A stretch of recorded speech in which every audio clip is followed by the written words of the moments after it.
This is Mark Lazell and you're watching Sport and Icons.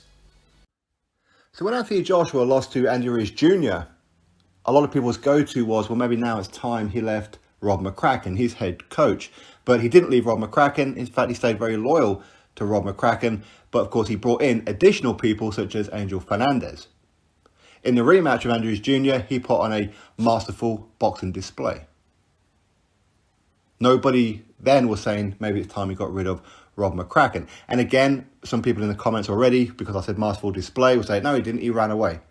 Listen, you can't say Anthony Joshua ran away, but yet give Floyd Mayweather credit for what he done. Give Tyson Fury credit for what he does. Give Muhammad Ali credit at times for the way that he fought on the back foot.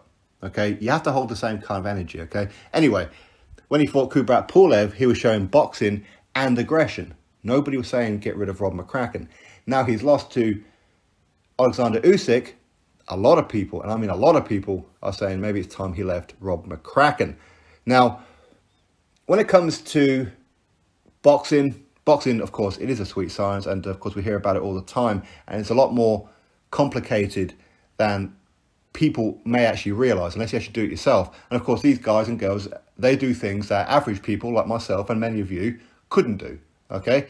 But boxing is 101 in a sense of it's not that complicated. It shouldn't be overly complicated, okay? So if you're fighting somebody who's a brawler, what you do is you outbox them, you box them.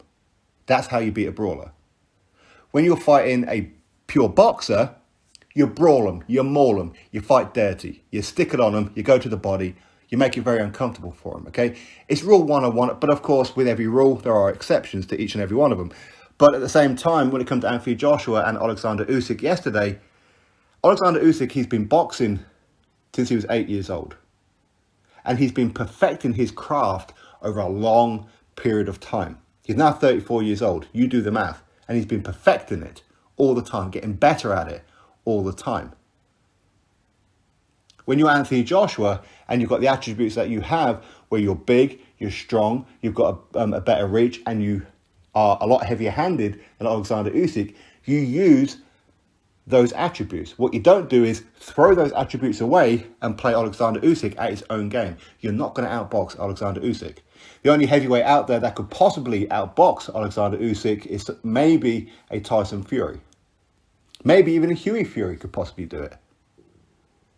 But maybe a Luis Ortiz could possibly do it, because again, he's a pure boxer as well.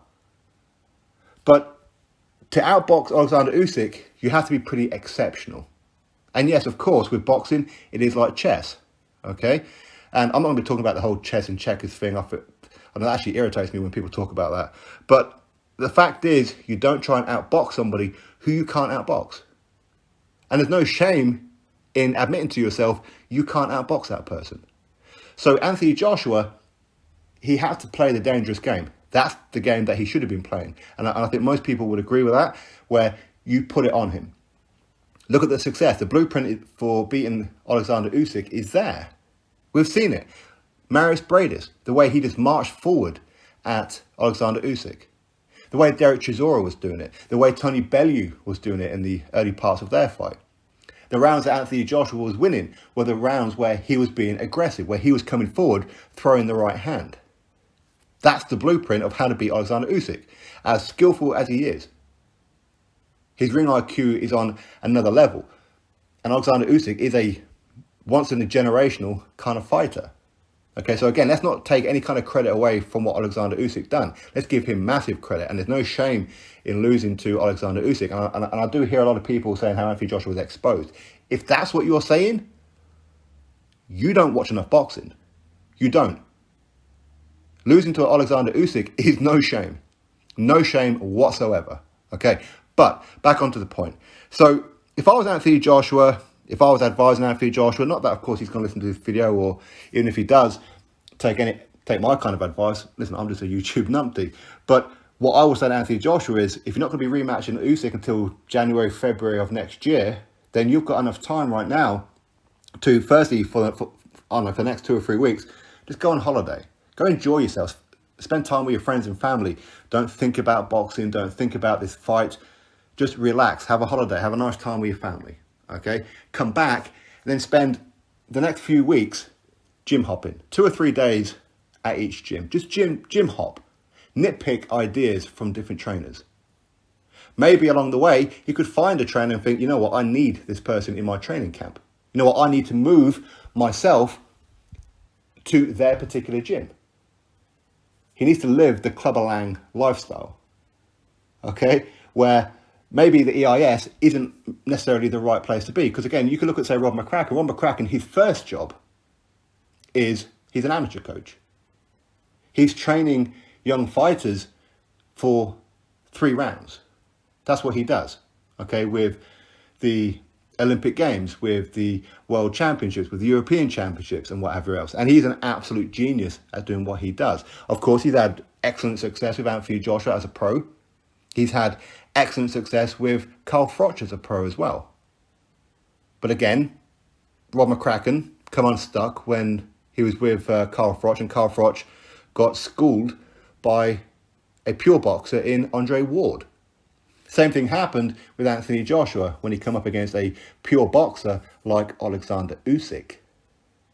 Okay, now what I would do is, if I was Anthony Joshua, I would look at various different locations. He doesn't even have to be here in the UK. He can look at elsewhere. He can look at maybe Eddie Reynoso, for example, who of course trains Sal Canelo Alvarez and that. Just spend a couple of days over there. There could be a bit of a catch to it because obviously Andy Ruiz Jr. is now under Eddie Reynoso. So maybe it's not ideal. Maybe go over there, spend a couple of days with Eddie Reynoso while Andy Ruiz Jr. is currently not training, because obviously he's recovering from surgery. If you're going to stay here in the UK, look at maybe spend a couple of days with a Dave Coldwell. Spend a couple of days with a Adam Booth or a Mark Tibbs. And in fact, all of them. Go further afield. Look at the less known trainers. Look at, say, Mark Lozelle. Of course, Anthony Joshua, he knows Mark Lozelle and who it is that Mark Lozelle currently trains. And of course, he'll know some of his background. And of course, Banger knows him. So, and the gym facilities that, say, maybe a Mark Lozelle has could well be better than the EIS as well. He's got the health and fitness. He's got his own strength and conditioner people and that there as well. But Mark Lozelle will get somebody like an Anthony Joshua and make him into quite literally a 12-round fighter who will get the knockout at any given time, where Joshua will be as dangerous in round number 1 as what he is in round number 12. Where Joshua will be used for his own attributes. He's powerful, he's big, he's strong, and you come forward. That's what Anthony Joshua likes to do. He likes to fight and get knockouts. And if necessary, if you go the distance, at least you go the distance knowing that you've won the fight quite comfortably. Without having to try and look for reserves because his gas tank is emptying. He will get Joshua into that kind of condition. Not with a weight in mind. Joshua's weight will be whatever Joshua's weight will be at the end of the training camp. But of course, with methodical defensive awareness, which is very, very important when it comes to heavyweight. So I would certainly get hold of his friend in Banger to get hold of Mark Lozelle, spend a couple of days with him. But again, this gym hop around different gyms until it's time to get into camp. By the time you get into camp, you'll have an idea of maybe where you want to be. Maybe at the end of it, he'll go, you know what, Rob McCracken and the EIS is where I need to be. At least he'll know. Okay? Because when you're fighting Alexander Usyk, when you're fighting a Tyson Fury, these kind of guys, what they don't like is being taken out of their comfort zone. If you give them the leeway, they will make you look stupid. Example, when he fought Alexander Usyk, in the first 2 or 3 rounds, when the tactics weren't working, and it was pretty evident to everybody else, and the tactics weren't working, what you don't need, and I like Rob McCracken, by the way, I do think he's a fantastic coach, but what you don't need is Rob McCracken and other people in your ear in the corner at the same time. If Rob McCracken is your head coach, he should be the only one that's speaking to you. The only one. Okay? So there's that. But at the same time, what you don't want to hear from a Rob McCracken is, well, keep on using the jab, calm down, the right hand will come, all that kind of stuff. Also, what you don't need, I don't know if it's Rob McCracken or somebody else in the team, shouting over during the fight, use the jab, AJ. That's it. Well done, AJ. You don't need a cheer squad. You don't need it. Okay? That's no good.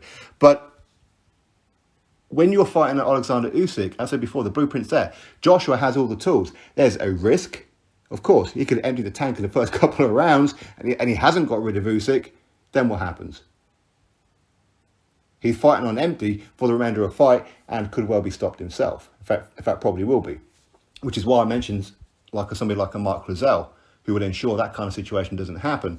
But there's so many different options for AJ. I mean, for me personally, do I think he should leave Rob McCracken? No, I don't. I think Rob McCracken should always be part of his team in some capacity or another. An advisor, if necessary. Okay? Maybe still be the head trainer, but maybe bring in somebody else during fight camp. There's so many different options, and Anthony Joshua has every right to exercise a rematch. He paid Alexander Usyk enough money for Usyk to go, okay, cool, I agree with this, and I'm quite happy to sign this rematch clause. So he did that. He didn't have to. Usyk could have went, nah, you're right. So again, people who's moaning about the rematch clause, well, Usyk was quite happy to sign it. He didn't have to sign it. Usyk could be sat there right now going, well, I ain't got a rematch Anthony Joshua now. I ain't got it. But now he does because there's a rematch clause, okay? So if you're Anthony Joshua, what you would definitely need to do is gym hop for a little while. Just nitpick ideas. Spend some time with some different trainers around the country. And then make a decision as you get into camp as to what direction you're going to go. Again, Anthony Joshua does need to take some blame on his performance last night. Okay, sure, you could look at the coach and say, well, the coach was telling him this, that, and the other. Anthony Joshua has enough experience now to make adjustments himself, to see what's working and what isn't working, and make the adjustments himself. Anthony Joshua would have left that ring last night knowing what he'd done wrong. And he'll know what he has to do in the rematch to get it right. But it's getting the right team around him to help get him to that point. So on fight night, the fight becomes easy because he's been put through hell in training camp. It's one thing to bring in southpaw sparring partners, that's fine. And by the way, that's difficult enough. But if you're having success in sparring from day one of camp right the way through, that's not good. That will tell me that you haven't had the right sparring partners. Now, I don't know if that's happened. Maybe Anthony Joshua has been beat up several times in sparring over the last few weeks. I don't know that situation, okay, with the likes of, say, that Australian guy, Dempsey McKean. His name got to me in the end. Okay, like a Dempsey McKean. Is he the right kind of sparring partner? Maybe. What you do is, when you're fighting these kind of southpaws, you let the southpaw be aggressive towards you for quite a few rounds, where you don't even really throw a punch back, where you learn how to get out the way of the southpaw. That's what you do. You don't have to throw a punch each and every round yourself, okay? Try and get the better of your opponent each and every time in the sparring session. There's different ways of breaking down the sparring. Again, Joshua will know all this. But going back on point, for him to leave Rob McCracken, is it the right thing to do? Maybe it is. Maybe it is. But I don't think that he should get rid of Rob McCracken and just not speak with him, not have him in any part of his camp whatsoever. No, I do think that maybe he should leave the EIS. And if he's going to have a new trainer, somebody who can focus on him, not spend time with Joshua, training Joshua, taking Joshua on the pads, and then going and helping out the amateurs. Maybe that might be a bit of a hindrance for Rob McCracken. Maybe Rob McCracken wants to be released. Maybe. Because we know his first love is the grassroots. That's what he loves. And a lot of the fighters who's come through the GB setup will look at Rob McCracken and thank Rob McCracken for what it is that he's done for them. He is the backbone of the grassroots boxing, isn't he? He is. And he deserves tremendous respect. He really does. And of course, Joshua will know that as well. But he's going to have to make that tough decision. But it's not disrespectful to Rob McCracken or anybody else for Joshua to spend the next few weeks after relaxing for a little bit and quite literally gym hop. Get hold of Banger, get him to contact different trainers around the country, say, listen, AJ wants to come up and spend like 2 or 3 days with you. Can you accommodate him? And most of them will say yes. I mean, let's be honest, if you're a trainer and you're being offered to even just spend a couple of days with an elite fighter and former world champion like Anthony Joshua, and potentially next 3-time world heavyweight champion Anthony Joshua, well, you're going to say yes, aren't you? Of course you are. Of course you are. Maybe spend some time with Peter Fury. Why not? Anyway, listen, that's my thoughts. Ultimately, it's down to Anthony Joshua as to what he does, whether or not he'll leave Rob McCracken or whether he'll bring in an additional. But as I said before, if I was him, I'll certainly gym hop spend 2 or 3 days. You can't just spend a couple of hours with a trainer and make a decision. You need to spend like 2 or 3 days with them to get a bit of a feel for it. So if I was him, I would certainly be contacting Mark Lozelle, contacting Mark Tibbs, contacting Peter Fury, contacting whoever. Okay, contact all of them and just spend a couple of days with each and every one of them, as many as you possibly can. Worst case scenario, you're nitpicking ideas. Okay, anyway, that's my thoughts. You drop me yours. Click thumbs up, subscribe. Catch you on the next video.